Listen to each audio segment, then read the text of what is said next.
while we're not in the main hall, I mean, it is a large open space of about 350 voting booths, I believe, here in Louisville. I know Billy Coben was here at 6 a.m. when voting started, and he was saying that it was that early point was, some lines, but nobody was waiting more than, 20 minutes? Yeah, if there were 20 times the amount of people that there are right now, then there would still be lots of space for people. Now, a little bit further down the road in I-64 in Lexington, there are reports of waits of about an hour and a half. I know Fayette County Clerk Don Blevins, I think the issue there is they have about 50 or 40 voting booths. What have you been hearing about Lexington? Well, they just now decided to add more scanners. I don't know why they didn't use all the scanners they had at the beginning, but I heard about an hour ago that they were going to add those scanners so they can process the ballots more quickly. So hopefully they get that figured out. But it's totally a different situation here. People aren't waiting at all to actually vote. And just for background, the reason why we're here is because of COVID-19. Yes. It was months ago when, at the height really of the pandemic, that Governor Andy Beshear, a Democrat, and Secretary of State Michael Adams, a Republican, decided jointly in a bipartisan agreement to delay our May primary election and push it back to June 23rd. A few weeks later, the two of them announced that Kentucky, for the first time in history, unprecedented, would have no excuse mail-in election, mail-in ballots, absentee voting. Usually in Kentucky, we have absentee voting here in Kentucky, but you have to have a serious excuse to even be able to use that. You have to sign something saying like it's a legitimate excuse, Right. Yeah. And then not only on top of that, you had early voting that was allowed as well. So people could make appointments or show up in person weeks in advance, I believe 2 weeks in advance from today. Despite all of that, we saw here at the last minute national Democrats, celebrities, athletes, everyone from LeBron James to Sheryl Crow to former presidential candidate Hillary Clinton, using this Pete Buttigieg of what was the city? South Bend. I forgot what city it was. Is it most of the country? But you have people from across the country using this hashtag All Eyes on Kentucky, accusing or saying that there's going to be voter suppression here. 600,000 people voting at one location. Right. Basically, and the main point from that appeared to be focusing on Louisville, Jefferson County, saying, Louisville, Jefferson County is used to having this many polling places, and now we'll only have one for 600,000. Joe, you and I worked on a story yesterday about this. Explain to the viewers why that is inaccurate and somewhat misleading. Well, if you look at past voter turnout in Jefferson County, let's look at the all-time high that we have. That was in 2008, the Barack Obama-Hillary Clinton primary election. And I'm going to see if I can memorize all these stats on top of Here we go. But I think it was 192,000 voted in that primary, more than we've ever had. I think it was like 30-something% turnout, which was the highest in a presidential year we've had going back. In a historic primary. I mean, the idea of picking either a woman or an African-American, either a woman or an African-American in that primary, a historic election. Yeah, totally. So that was like the high point. But if you look back at 2016, our governor's elections last year, turnout's way lower than that. We're talking like 130,000 total. But if you look at how many people have requested an absentee ballot here in Louisville, it's well over 200,000 people. So this is an important point. I think we need to. Not even counting right. how many people voted. How many people voted early? So repeat over and over. I think this is an important point, both for Kentuckians and everyone else around the country who's using this hashtag All Eyes on Kentucky to understand. As Joe points out, the high watermark for a primary, a Democratic primary in Louisville, and Louisville is a majority Democratic county. Jefferson County is. We saw around 192,000 voting when Hillary Clinton and Barack Obama were fighting over the nomination in 2008. Already, 212,000 at least, or approximately, have requested an absentee ballot. Yeah. So doesn't mean everyone's going to mail it in, but usually that's Jared Deering, the chair of the or executive director of the State Board of Elections, says that's usually 90% in absentee mail-ins that people usually that many turn in. And if you have 90% of that total, you've already eclipsed the record, and you're not even counting how many people are voting in person early and how many people show up today to vote. So I mean, it seems pretty obvious that we're going to have a groundbreaking record turnout here. And it's largely because the state took measures that it's never taken before to allow no excuse absentee voting, to expand early voting, and people have taken advantage of that. And I think the reason why we see this hashtag pop up is for political reasons, to be quite honest. I mean, days before or right around the time when this hashtag first started emerging, this all eyes on Kentucky hashtag started emerging, Charles Booker, one of the candidates running for the Democratic nomination to take on Senate Republican leader Mitch McConnell, he's running against Amy McGrath and Mike Breuer. He has an email out from his campaign on Saturday from his deputy campaign manager warning about this could be a total disaster, right? Warning about voter, using the exact phrase, voter suppression, right? Sort of trying to, and I guess part of that could be trying to excite, alarm, alert the African-American vote, which he will really need out of Depends on Louisville. how cynical you are, how you're going to describe what. My Twitter bio says cynic in there, so I'm going to take the cynical position here and say that certainly Charles is looking to be a historic candidate. He's looking to be the first African-American nominated by the Kentucky Democratic Party for a major office. And he is certainly was the one and has been all up until even today warning of voter suppression. And you saw after that, hours after that, Stacey Abrams, former Georgia gubernatorial candidate, who many feel like the election, many Democrats at least, feel like her election was meddled with because of voter interference and voter suppression. You saw, again, LeBron James, Ava DuVernay, Sheryl Crow, Reese Witherspoon, and the list goes on of folks saying, oh, watch out, Kentucky, there's voter suppression. But from the numbers that we've looked at here at the Courier Journal and CourierJournal.com, we are seeing what could be the biggest turnout in our election history. And I think also, Joe, we have to give some credit to Secretary of State Michael Adams, a Republican, a pupil in many ways of Senator Mitch McConnell, who admitted, like, I wasn't for mail-in voting. Yeah, he ran last year against mail-in voting. He says, I'm not going to allow that. Yeah. And then the pandemic happens, and he looked at his philosophy and said, it has to change. I'm a realist. It has to change. So The question is he going to do that for the general election, too? that is the big question. Yeah. Like, to fast forward this conversation as we see more and more folks trickle in here down at the Kentucky Exposition Center, where the only polling place in Louisville today during this historic election, we see folks trickling in. The question that I have, and I mentioned this on Comment on Kentucky a few weeks ago, once you open this barn door, can you close it back? Mm-hmm. Now that Kentucky, if we see record turnout, Joe, if we see people participating because they were allowed to mail in their ballots, because they were allowed to vote early, will we just go back to the old system in the general election, which, by the way, also I believe will allow, for the first time, we'll have a voter ID law in place in the 2020 general election. Unless that's struck down by the courts. Yeah. There could be a lawsuit, but I know Governor Andy Beshear vetoed that piece of legislation out of the Republican legislature, but then they overturned that easily. There is a question of, now that we've seen Kentucky have its most open and accessible election in history, despite what national nitwits are saying about all eyes on Kentucky, I think what we are wondering here locally in Kentucky is, will this continue, or should we go back to the old system? Well, you as a cynic might wonder who are the people that are turning out in those record numbers, and that might affect whether people want to allow it in the general election. And that's the thing that I'm certainly asking both Bobby Holsclaw, the Jefferson County clerk, as a plane going over us, if you can hear. The Kentucky Exposition Center, for those who aren't familiar, is very close to the airport, and I think right next to Kentucky Kingdom. So it's a centrally located place. I think that's one of the reasons why they wanted the Exposition Center. And it's huge. And it's huge, as Bernie Sanders would say and Donald Trump would say. It's huge. There is the question of whether we're going to continue this. Now, one thing we're going to have to look at probably weeks from now is who did turn out in these mail-in elections and early voting. What we won't know immediately is what precinct. It's going to take much longer. Usually it's the next morning. You have it precinct by precinct online. You can see who turned out where, who voted for who.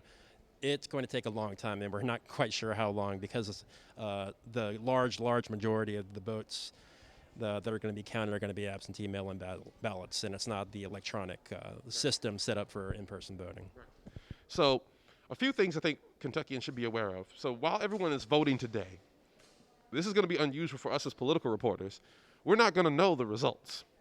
No. We may know the results of smaller races in some other counties as they begin to report tonight, but Fayette County, which is Lexington, Jefferson County, Louisville, will not be reporting any of their numbers tonight and won't be reporting until the deadline, which is actually next week.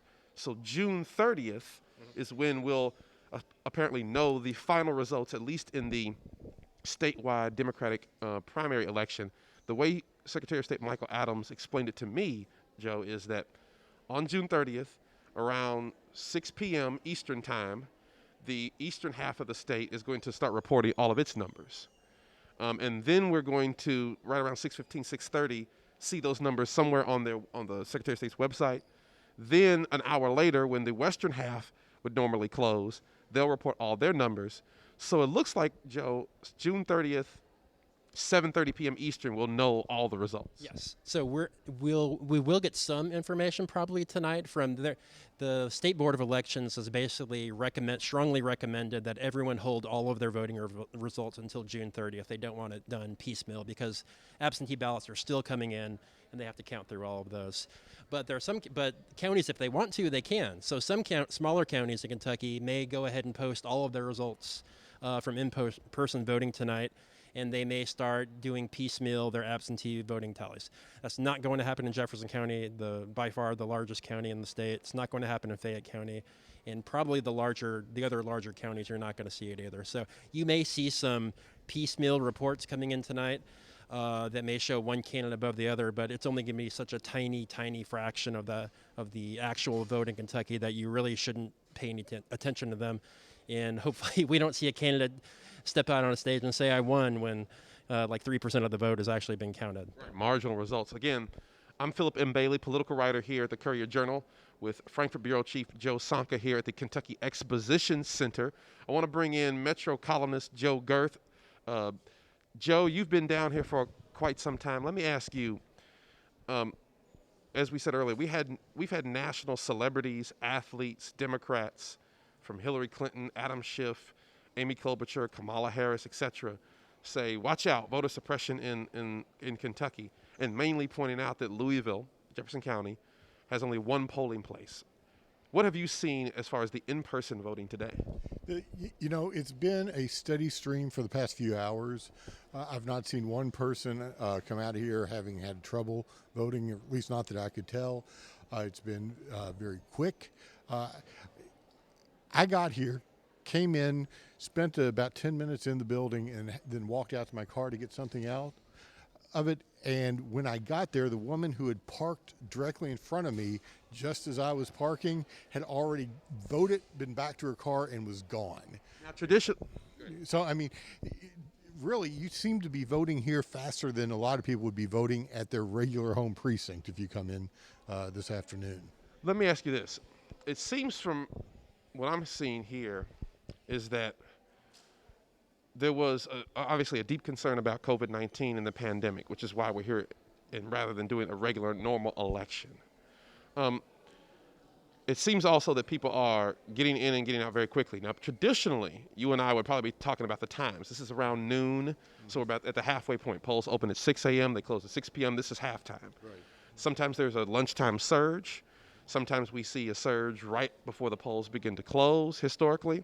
But that's under normal circumstances. The pandemic, we don't know who's back at work, who's still sort of in social isolation, social distancing. Do you think that we could see, if there is a surge of people up here? Because for me, I was mentioning to Sonka, the longest line was the drive-in. Right? Could we see a surge here and things get clogged up? You could see a surge, but given the amount of people they've got in there who are processing things, I would be surprised if a wait is going to be very long at all. It's just it's really got a nice streamlined flow to it. The people are moving. They're diverse too. I mean, like I'm seeing I spoke to Raul Cunningham, longtime president of the Louisville NAACP, who has dedicated his life to civil rights. I mean, Raul, when he was a teenager, was doing sit-ins in downtown Louisville to fight against segregation, was a campaign manager for Georgia Davis Powers, the first African-American woman in the Kentucky State Senate. So a man who dedicated his life to this, and he says he didn't see voter suppression. And every time we have redistricted the state, he has been the leading voice for African Americans, saying what we've got now, what we're proposing, does not work, or it does work. And he is the guy on voter suppression in Kentucky, and he's saying, I don't see it. What do you think about, I mean, from your experience and years covering politics in Kentucky, is this going to be permanent, or are we going to shut the book and go back to the old way? I find it very difficult to think that if we do see, from the numbers that Joe and I looked at, if we do see record turnout in the primary, and if everyone is being true to their word and they actually want to see more people participating, more people vote, regardless of you're Republican or Democrat, if we see higher turnout, doing mail-in a month in advance, doing early voting 2 weeks in advance, and still allowing people to in-person vote on the day of the election, can we go back to the old system in good faith? This is going to be a genie that's very tough to put back into the bottle. People are taking to this. They've had, weeks to mail in ballots, and they apparently are doing that. People are showing up here, but not nearly as many. This voting location has been open for a week now, and over the past week, up until today, they had a total of 11,111 votes cast here. That's easy to remember. But so it's not been that many who have shown up to vote in person. And, we're getting a sizable crowd here, but it's not going to be jaw-dropping. The way people want to vote is by mailing in their ballots. It's easy. And, the Republicans have fought it in the past, and not just in Kentucky, but in other locations. Does that make Michael Adams' buy-in all the more important now? Because if he's a Republican, a conservative Republican, who said, like Joe mentioned in the 2019 campaign, I oppose mail-in ballots, but then he changed his mind because of the circumstances of the global pandemic. With that endorsement, even within the context of the pandemic, doesn't that take some legitimacy or some weight off of the voter fraud argument that, because you do see some of that. I mean, that is a portion of Kentucky's history. You can't deny it. You see voter fraud no matter how people are going to vote. I mean, that's just the way it works. And it's going to happen for people walking into the polls and voting. It's going to happen for people turning in absentee ballots. There is a certain level of voter fraud that's going to go on. Hopefully we catch it. We've done it we've caught it in Magoffin County and Clay County, and we've caught it in Monroe County in the past. We have found it quite often when it goes on, but it's going to happen. And the argument that it happens more with the absentee voting, there's really we've not seen any proof of that. So if they think they can pull off absentee voting or mail-in voting in these circumstances, why can't they do it in every circumstance? It's going to be the question that Mike Adams is going to have to answer at some point here. Because I think it's pretty clear that Governor Andy Beshear would be, one of the very first acts that Governor Beshear took when he was installed in office in December of 2019 was to restore the voting rights for approximately 170,000 felons, non-violent felons. So it seems like he's leaning more towards making elections more accessible and differentiating how we vote. But you don't think that, that there is that much energy on the right? It sounds like you're a little skeptical if there's that much energy on the Republican side. I don't see them doing a quick about face and saying, oh, okay, now we love it. But at the same time, it's going to be hard to defend not doing it going forward. And you can make the argument also that, hey, if we're going to have voter fraud, and we know we're going to, we always have, we always will, you can make the argument that if you have the mail-in voting and you increase the number of voters, you actually decrease the impact that voter fraud is going to have, because that voter fraud is still going to be going on. Whether or not you have the mail-in voting or not. You're going to have some pretty important elections in fall of 2020. You certainly will. Right? I mean, Senator McConnell is going to be on the ballot. President Donald Trump is going to be on the ballot. And again, the reason why we're here today is mainly because the Democratic campaign for U.S. Senate between presumed frontrunner Amy McGrath, who's raised $41 million, recruited in this race by Senate Democratic leader Chuck Schumer of New York, sort of took off like a rocket ship, like a jet, as a former Marine herself, former Marine fighter pilot, was seen by many as this is her race, right, and was running a general election race, running against State Representative Charles Booker of Louisville, and also a retired Marine, Mike Breuer, Lincoln County farmer, and a bunch of other candidates who really didn't have substantial campaigns. But for most of this race, this was Amy McGrath's race to lose. But then at the very end, two things happened. One, COVID-19. It extends the primary, giving Booker and Breuer extra time that they probably wouldn't have had. Right. I think if this election were a month ago, it would have been easily Amy McGrath's race. But then also the shooting death of Breonna Taylor by Louisville police, and then on top of that, the shooting death of barbecue chef David McAtee. So on top of that, And then nationally, what was going on with George Floyd and Ahmaud Arbery. So that injected some energy into Charles's campaign and kind of took off. So you saw the race get closer both locally but also in the national consciousness.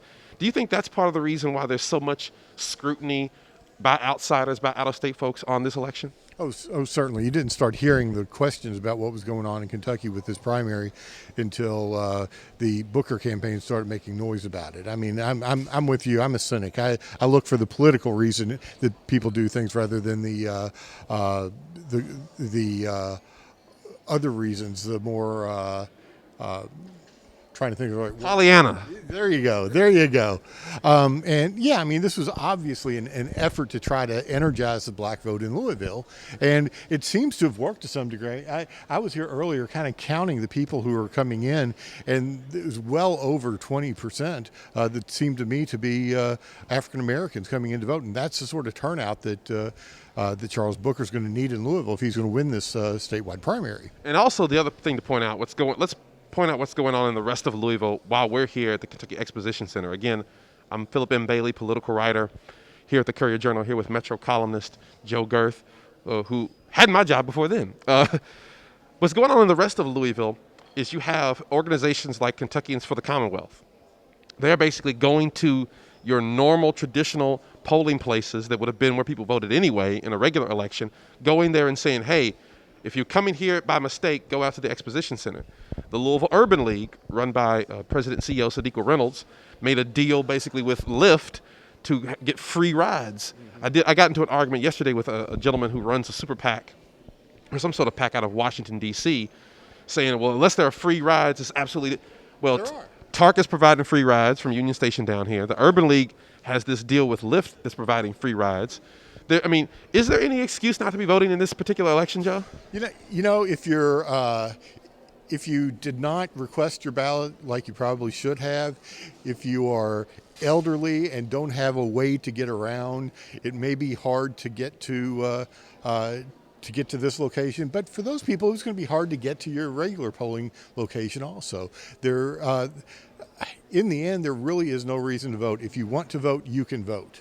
And that's, you wrote that famous column about the man with the iron lung who still ended up voting. Exactly. So you're not very sympathetic to people who have all these excuses. No, not at all. I mean, if you can get to the Kroger, you can get to the fairgrounds to vote, especially with the free rides that are being provided around. Is the same true in? Seeing a nice little surge of folks coming in here, and again, it's pretty simple. You park, you drive in. Your longest wait might be the drive-in. You park. You can park anywhere. Parking's free. You walk in. You got all these folks, these poll workers here, these folks working with the county clerk's office who greet you, point you in the right direction. And again, what you don't see is within the south wing over here, this massive hall. I mean, just massive. You could do a whole concert in there of 350 booths to actually vote. So even if we were to get a deluge of people, I think that they're well equipped here in Louisville. Now in Lexington, as Joe Sonka mentioned, there seemed to be a little bit of an issue, about an hour and a half wait because they didn't have enough booths. I know that Secretary of State Michael Adams says that his folks were getting, talking to the Fayette County Clerk's office, getting e-pool books. The first-time voter. So usually when you hear these cheers, I've been told it's a first-time voter showing up. So again, you're having some issues in Lexington with about an hour and a half wait, but as Joe mentioned about an hour ago, they got some more equipment, more scanners, more booths over there, so they're trying to remedy that. You think it's going to be hard for us to put this genie back in the bottle? It really is, because people have shown they like this. I mean, just the number, the 200,000 that have requested ballots in Jefferson County alone shows that people like this. It's much easier. You don't have to take time off from work to do this. You don't have to get up early and struggle with getting the kids off to school while you're trying to get to the voting location. It's because for more affluent people, it might be one thing to come, but if you're a working person working person who has a job that that you depend upon and that you can't really necessarily get away from. You have other issues like childcare. It is difficult. I know you said if you want to talk about voter suppression, having the polls open from 6 to 6, and having a factory job and having kids that you've got to get to school, that's voter suppression. This is just the opposite. there is some conversation about extending those voting hours. I know you mentioned. Final question for me to you, Joe, would be: I know you mentioned. What will Secretary Michael Adams say after this? Will he be in favor of keeping mail-in voting in the general election, early voting for the general election? I think the person to really ask is Senate Majority Leader Mitch McConnell, the boss man of the Kentucky Republican Party, really the political leader here in Kentucky. He's the one who's going to be up for re-election in 2020. Allegedly not happy with this deal that was cut to allow the mail-in voting and the early voting in the primary here. Because in the general election in 2020, we're going to see that voter ID bill take effect in 2020, right? Which that is often what Democrats and some of these national folks who are criticizing Kentucky in this situation, they often point to that as an act of voter suppression. I know many Republicans feel the opposite. That look, if you need a license to get on an airplane, if you need a license to get a car, if you need one to get to buy a firearm, et cetera, why don't you have one, and why shouldn't you have one and be required to have one to vote? What do you think Senate Majority Leader Mitch McConnell might say? You've covered him for years, and you've known him for decades. What do you estimate will be his thought on how successful this election is? Because it's going to be a partisan election in November. Mm-hmm. This is between the parties, right? It's Republicans versus Republicans, Democrats versus Democrats. But in November, it's going to be a partisan election. So all this kumbaya, bipartisan cooperation could melt away by the time November comes. Yes. Oh, there's no doubt about that. If McConnell is not in favor of moving forward and doing this in November, then yeah, I mean we're not going to see this again. I have a feeling if that's the decision of the senator from Kentucky. So again, I'm Phillip M. Bailey, political writer here at the Courier Journal with Metro columnist Joe Gerth. We're down here at the Kentucky Exposition Center, where we're seeing a steady stream of folks coming in to vote here on our rescheduled June 23rd primary. Again, people have been allowed to mail in their ballots for about a month or so. Early voting has gone on across the state, this in response to COVID-19. There's national attention on this race via the hashtag All Eyes on Kentucky, with folks from across the country looking at whether or not Kentucky will have voter suppression here. But from the information we've looked at the Courier Journal, both on the courierjournal.com and in today's newspaper, we're on pace to have record turnout if those numbers are accurate as far as the number of absentee votes that have been requested that could be returned. So we're eager to see what those numbers will look like. Again, we're not going to get most results today. We'll get a few from different counties, but the major race, the headline race for the Democratic nomination for U.S. Senate to run against Senate Majority Leader Mitch McConnell, between Amy McGrath, State Representative Charles Booker, and Mike Breuer, we probably won't know those results until June 30th, when both Fayette County and Jefferson County here will be reporting. It's my understanding that we'll finally get the final numbers, all numbers, sometime around 7:30 or so on June 30th. But we're going to keep paying attention here at Courier Journal and courierjournal.com. We'll be down here at the Kentucky Exposition Center all day today. So if you come down here and vote, feel free to come over and say hi and jeer and cheer at us if you need to. But again, Phillip M. Bailey, political writer here at the Courier Journal, signing off. Thanks for your time.